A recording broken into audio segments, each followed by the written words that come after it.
வணக்கம். இது தமிழ் குரல். நான் உங்கள் பானு.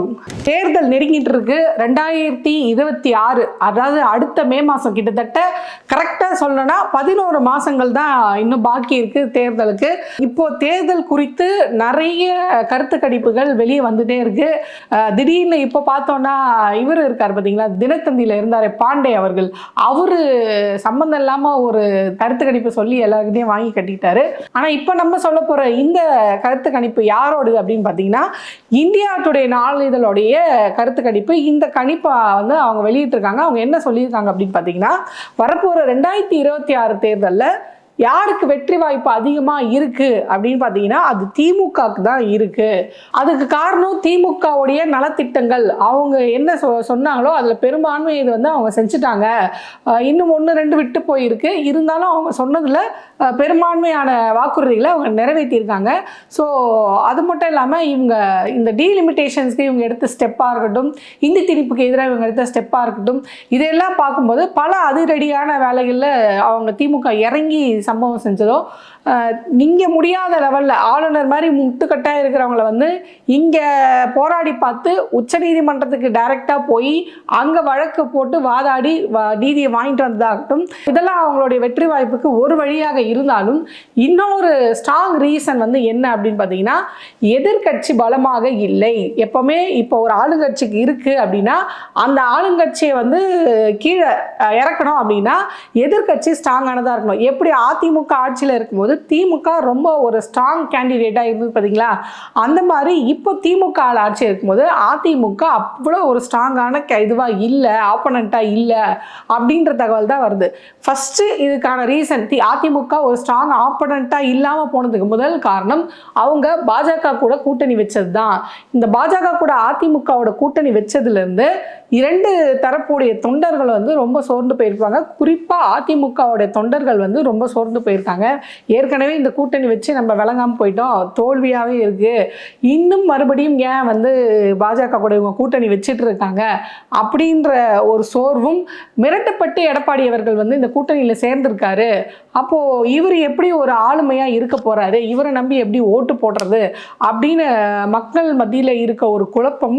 இது மட்டும் இல்லாமல் உட்கட்சி பூசல்கள் நிறைய அதிமுகவில் இருக்கு, அது ஒரு காரணம். ரெண்டாவது, பாஜக அதிமுக இருக்கு பார்த்தீங்களா, இந்த கூட்டணியே இழுபறியில் தான் இருக்கு. நிறைய பேர் அவங்களுடைய அந்த மூத்த தலைவர்கள்லாம் வந்து பேட்டி கொடுக்கும்போது என்ன சொல்றாங்கன்னா, நீங்க வேணா பாருங்க, தேர்தல் நெருங்க அதிமுக பாஜக கூட்டணி உடையறதுக்கான வாய்ப்பு அதிகமாக இருக்கு அப்படின்னு சொல்லப்படுது. ஏன்னா இது வந்து மனம் உவந்து இந்த கூட்டணி வச்சு நம்ம ஜெயிப்போம் அப்படின்னு வந்து சேரல எடப்பாடி அவர்கள். அவர் வந்து மிரட்டப்பட்டு அவங்க பையனோட ஃபைலெல்லாம் காட்சி தான் அவர் வந்து இந்த கூட்டணிக்குள்ள வற்புறுத்தி வலுக்கட்டாயமா உள்ள சேர்த்திருக்காங்க. அவர் என்ன நினைச்சாருன்னா, விஜய் அவர்கள் கூட கூட்டணி வச்சு ஏதாவது ஒன்று பண்ணலாம் அப்படின்னு நினைச்சாரு. ஆனா விஜய் அவர்கள் தொடர்ந்து இல்லை, அவங்க கூட கூட்டணி வைக்கிறதாவே இல்லை, ஏன்னா பிஜேபியோட பி டீம் வந்து விஜய், அதனால வந்து பிஜேபி கூட அதிமுக கூட்டணி வச்சு அதிமுக கடையை முடிச்சு விட்டுட்டு இங்க விஜய் அவர்களை ஈஸியா வளர்த்து விட்டுட்டு விஜய் அவர்களை எதிர்கட்சியா உட்கார வச்சு பின்னாடி வந்து நம்ம வேலை பார்க்கலாம், எப்படி அதிமுக கதை இதே மாதிரி தான் முடிச்சு விட்டாங்க முன்னாடி. அதனால இப்போ எல்லாருக்கும் வெட்ட வெளிச்சம் ஆயிடுச்சு, அதிமுக வந்து பிஜேபியோட கட்சி தான் அப்படின்னு. ஆக புதுசா நம்மளுக்கு ஒரு ஆள் தேவைப்படுறதுனால தான் இவரை வளர்த்து எடுத்து இவரை எதிர்கட்சி தலைவராக உட்கார வச்சு பின்னாடி வந்து நம்ம இயக்கலாம் அப்படின்ற பிளான் இருக்கு. ஆனா மற்றவங்களோட கேள்வி என்னவா இருக்குன்னா, ஏமா விஜய் அவர்கள் வந்து எதிர்த்து தானே பேசிட்டு இருக்காரு பிஜேபியை, அங்கதான் நம்ம யோசிக்கணும். பிஜேபியை எதிர்த்து பேசினாதான் எல்லாரும் வந்து விஜய் அவர்களுக்கு ஓட்டு போடுவாங்க. தொடர்ந்து திமுகவை நீங்க விஜய் அவர்கள் இந்த தாவேகா கட்சி ஆரம்பிச்சதுலேருந்து இது வரைக்கும் நீங்க நல்லா கவனிச்சீங்கனாலே தெரியும், அவர் எந்த அறிக்கை விட்டாலும் சரி, எந்த போஸ்ட் போட்டாலும் சரி, எந்த இதுவாக இருந்தாலும் சரி, கருத்தாக இருந்தாலும் சரி, அது வந்து வெறும் திமுகவை திட்டுறதாக மட்டுமே இருக்கும். பேருக்கு பாஜகவை திட்டுற மாதிரி இருக்கும். இப்போ திமுக வந்து பாஜக கூட கூட்டணியில் இல்லை, எதுவுமே இல்லை. இப்போ இந்த நிதி ஆயோக்காக அவர் டெல்லி போனாரு முதல்வர் ஸ்டாலின் அவர்கள். ஆனால் இவர் ரொம்ப பயங்கரமா பார்த்தீங்களா இது மறைமுக கூட்டணி ஆகும்னு கத்துறாரு. ஏன் அதிமுக ஆல்ரெடி கூட்டணியில் இருந்தும், அதிமுக ஊழல் கட்சின்னு தெரிந்தும், ஊழல் கட்சியும் கூட்டணி வச்சிருக்கு தெரிந்தும் தொடர்ந்து அதிமுகவை இவர் ஏன் விமர்சனம் பண்ண மாட்டாரு அப்படின்ற கேள்வியெல்லாம் வந்து தாவேகா கட்சி மேலே போயிட்டே இருக்கு. ஸோ விஜய் அவர்களுக்கு வந்து இளைஞர்களுடைய ஓட்டு அதிகப்படியாக விழும் அப்படின்னு எதிர்பார்க்கப்படுது. இவரோட கட்சியில், அதாவது இவர் கட்சி ஆரம்பிச்சிருக்கு, இந்த கட்சியில் அதிகப்படியாக ஈர்க்கப்படுறது யார் அப்படின்னு பார்த்தீங்கன்னா இளைஞர் பட்டாளம் தான். அதாவது இந்த வரப்போகிற தேர்தல் தேர்தலில் புதிய வாக்காளர்கள் வந்து 9 லட்சம் பேர் இருக்காங்க. கிட்டத்தட்ட 18 வயசுலேருந்து 39 வயசு இருக்கிற இளம் வாக்காளர்கள் வந்து நிறைய பேர் இருக்காங்க. ஸோ இந்த இளம் வாக்காளர்களை வந்து விஜய் அவர்கள் வந்து கவர்ந்து இழுப்பார் அப்படின்னு கடிச்சு சொல்ல முடியல. முழுக்க முழுக்க அது வந்து ஓட்டா மாறுமா, இந்த கூட்டம் எல்லாம் ஓட்டா மாறுமா அப்படின்றது கேள்விக்குறிதான். ஏன்னா விஜயகாந்த் அவர்களுக்கு கூடாத கூட்டமா, இவர் மேலே, விஜய் அவர்கள் மேலே ஒரு பெரிய ஈர்ப்பு இருக்குது இளைஞர்கள் மத்தியில். ஆனால் அந்த ஈர்ப்பு எல்லாமே ஓட்டா மாறுமா மாறாதா அப்படின்னு எங்களுக்கே தெரியல அப்படின்ற மாதிரி தான் அந்த கணிப்பில் சொல்லியிருக்காங்க. ரெண்டாவது அந்த கணிப்பில் என்ன சொல்லியிருக்காங்க அப்படின்னு பார்த்தீங்கன்னா, அதாவது அதிமுக பாஜக கூட்டணிக்குள்ளே பிரச்சனை இருக்கிறது ஒரு பக்கம், பாஜகக்குள்ளே பெரிய பிரச்சனை போயிட்டு இருக்கு அப்படின்னு சொல்லப்படுது. அதாவது என்ன பிரச்சனை அப்படின்னு பார்த்தீங்கன்னா, இப்போ ரீசெண்டாக பாஜக கட்சி சார்பாக ஒரு கூட்டம் ஒன்று ஏற்பாடு பண்ணப்பட்டது. அதாவது ஒரே நாடு ஒரே தேர்தல் அப்படின்ற கான்செப்ட் வந்து நடைமுறைப்படுத்தி ஆகணும் அப்படின்ற இதில் அவங்க கொண்டு வந்தாங்க. அதுக்கு சீஃப் கெஸ்ட்டாக யாரை கூப்பிட்டு வந்தாங்க? பவன் கல்யாண் அவர்கள், ஆந்திராவுடைய துணை முதல்வர். இப்போ வந்து என்ன ஆச்சுன்னா, இந்த இதுக்காக ஒரு பேனர் ஏற்பாடு பண்றாங்க இந்த கூட்டத்துக்காக. அந்த பேனர்ல அண்ணாமலை அவர்களுடைய புகைப்படம் இடம்பெறவில்லை. நயினார் நாகேந்திரன் அவர்களுடைய போட்டோ இருக்கு, தமிழிசை சவுந்தரராஜன் அவர்களோட போட்டோ இருக்கு, அதுக்கப்புறம் கருநாகராஜன் அவர்களோட போட்டோ இருக்கு, நாராயண திருப்பதி இருக்கார் பார்த்தீங்களா, இப்போ கூட இந்த +2 மார்க்கை வச்சு ஒரு சர்ச்சை பண்ணாரு, அவரோட போட்டோ கூட இருக்கு, நாராயணன் திருப்பதி அவர்கள் போட்டோ இருக்கு, இவங்க போட்டோ எல்லாம் இருக்கு. ஆனா அண்ணாமலை அவர்களோட போட்டோ இல்லையே. பாஜக கட்சிக்காக தான் படிச்ச படிப்பை எல்லாம் தூக்கி போட்டு இன்னைக்கு ஒன்றும் இல்லாமல் ஆடு மேய்ச்சிட்டு இருக்காரு இந்த கட்சிக்காக.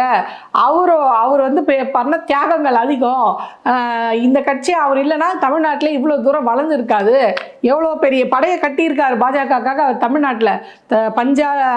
பஞ்ச சாட்டையால் அடிச்சுக்கிறதா இருக்கட்டும், செருப்பு போட மாட்டேன்னு சவால் வர்றதா இருக்கட்டும், அறிவாலயத்தோட செங்கல் பிடுங்குன்னு சொல்கிறதா இருக்கட்டும், இந்த மாதிரியான அதிரடி அறிவிப்பெல்லாம் பண்ணார். அப்புறம் பிஸ்கெட் கொடுத்து மும்மொழி கொள்கைக்கு கையெழுத்து வாங்கினார். இப்படி அதிரடியாக வேலை பார்த்து கூட்டம் சேர்த்தாரு பாஜகக்காக.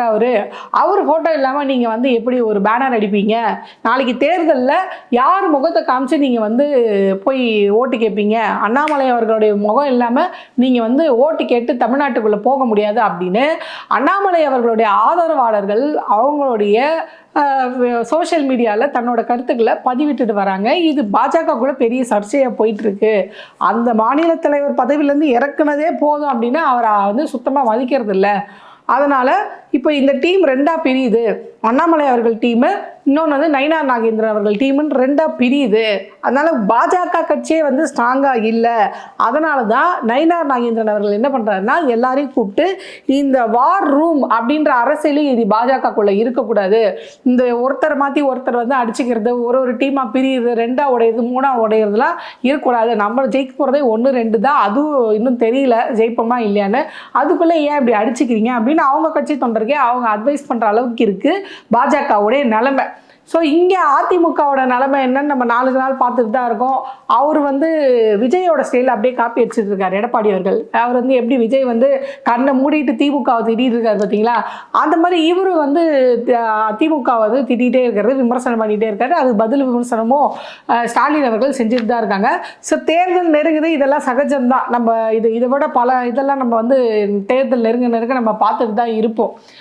ஆனால் இப்போ பிரச்சனை என்ன அப்படின்னு பார்த்தீங்கன்னா, யாருக்கான வெற்றி வாய்ப்பு அதிகமாக இருக்குது, அது யார் கூட்டணி ஜெயிக்க போகுது அப்படின்னு. இப்போது திமுகவோட கூட்டணின்னு நம்ம எடுத்துக்கிட்டோம்னா அது ரொம்ப ஸ்ட்ராங்காகவே இருக்குது. பல பேர் சொல்கிறாங்க, இப்போ இந்த ஆதவர்ஜனா மாதிரி ஆள்லாம் என்ன சொல்கிறாங்கன்னா, சீக்கிரமே திருமாவளவன் அவர்கள் வந்து திமுக விட்டு வெளியே வந்துடுறாரு, அவருக்கே அதில் இருக்க பிடிக்கல அப்படி மாதிரி இன்னும் நிறைய விமர்சனங்கள் வந்து திமுகவில் இருக்கிற கூட்டணி உடையுது, விசிகாவும் திமுகவும் உடையுது அப்படின்னு இவங்களாம் கலப்புறாங்க. விடுதலை சிறுத்தை கட்சியோட தலைவர் திருமாவளவன் அவர்கள் வந்து ரொம்ப தெளிவாக அவருடைய ஸ்டாண்ட் அவர் வந்து சொல்லிட்டு தான் இருக்கார். மாற்று கருத்து இருக்கிறது உண்மை. எனக்கு இப்போ அதுக்காக கூட்டணியில் இருக்கிறதுக்காக அவங்க சொல்கிற எல்லா இதுவுமே நாங்கள் ஏற்றுக்க வேண்டிய அவசியம் இல்லை. ஆனால் கூட்டணி உடையாது. நான் என்னோட கருத்தை நான் முன்வைக்க தான் செய்வேன். அதுக்காக நான் கூட்டணி உடச்சிட்டெல்லாம் வெளியே வரமாட்டேன். நான் வெளியே வந்து அதிமுக கூட கூட்டணி வைக்கிறது, பாஜக கூட கூட்டணி வைக்கிறது அப்படின்ற கதைலாம் வந்து நடக்காத கதை. அதனால் இந்த கூட்டணி ஸ்ட்ராங்காக தான் இருக்குது. ஏன்னா நம்ம பார்த்தோம் போன சட்டமன்ற தேர்தலாக இருக்கட்டும், இப்போ 2024 நடந்த நாடாளுமன்ற தேர்தலாக இருக்கட்டும், இந்த கூட்டணி மிகப்பெரிய வெற்றி கூட்டணியாக தான் இருக்குது.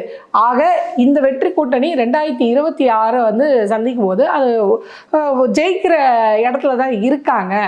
இவங்கள வந்து தொடர்ந்து இவங்க சொல்லிட்டு இருக்காங்க பார்த்தீங்களா, திமுக இருந்தாலும் சரி, அதிமுக சரி, பாஜக இருந்தாலும் சரி, இவங்க வந்து சொல்லிகிட்டே இருக்காங்க திமுக வீழ்த்தணும், திமுக எங்களோட எதிரி, அது இதுன்னு சொல்கிறாங்களே தவிர களத்தில் இறங்கி எதுவுமே பெருசாக செய்யலை. அது மட்டும் இல்லாமல் இவங்க இப்போ சமீபமாக ஒன்றொன்னா அதிமுகவுடைய இந்த கேஸ் எல்லாம் ஒன்றொன்னா வருது. இந்த பொள்ளாச்சி சம்பவமாக இருக்கட்டும், கொடநாடு கொலை வழக்காக இருக்கட்டும், இந்த 100 கோடி ஊழலில் அவங்களோட அமைச்சர் விஜயபாஸ்கர் அவர்கள் மாட்டினார் பார்த்தீங்களா, எம்ஆர் விஜயபாஸ்கர் அவர்கள் போக்குவரத்து துறை அமைச்சராக இருந்தார், அவர் மாட்டினதாக இருக்கட்டும், ஆவின் பாலகத்தில் வேலை வாங்கி தராங்க கோடிக்கணக்கில் ஊழல் பண்ணி மாட்டினார் இப்போது ராஜேந்திர பாலாஜி அவராக இருக்கட்டும். இப்படி அதிமுகவுடைய பேரை கெடுக்கிறதுக்காக, கொஞ்சம் நஞ்ச பேரை கெடுக்கிறதுக்காக அந்த சைட்லேருந்து சில கேஸ்கள் வெளியே வந்துகிட்டே இருக்குது, தீர்ப்பாகிட்டே இருக்கு. ஆனால் அவர் வந்து சொல்றாரு பெண்களுக்கு வந்து திமுக ஆட்சியில் பாதுகாப்பு இல்லை அப்படின்னு எடப்பாடி அவர்கள் சொல்லிட்டு இருக்காரு.